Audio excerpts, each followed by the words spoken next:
আমি আপনাকে কি বলবো আমি জানি না।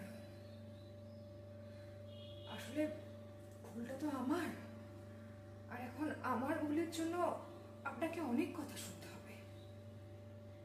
আপনার কাছের মানুষগুলো আপনাকে নিয়ে ঠাট্টা করবে, হয়তো টিটকিরিও মারবে, কিন্তু আমি বলবো আপনি একটু বিশ্বাস রাখুন, দেখবেন আস্তে আস্তে সব ঠিক হয়ে যাবে আর আপনি আপনার বউকেও খুঁজে পাবেন।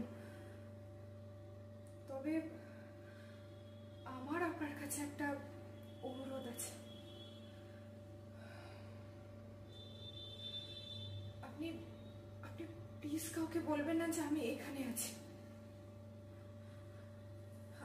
আসলে না, আমি চাই না যে আমি কোথায় আছি সেটা আমার বাড়ির লোক বা আমার শ্বশুর বাড়ির লোক জানতে পারুক। আমি বুঝতে পারছি আপনি হয়তো ভাবছেন আমি একটা উটকো ঝামেলা আপনার ঘাড়ে পড়ার চেষ্টা করছি, আপনাকে বিপদে ফেলার চেষ্টা করছি, কিন্তু বিশ্বাস করুন আমার সেরকম কোনো ইচ্ছে নেই।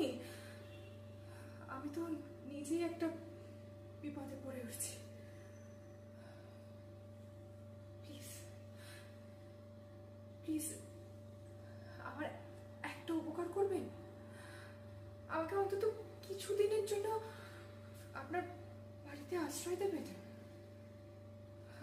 আমার না তাহলে খুব উপকার হয়, প্লিজ।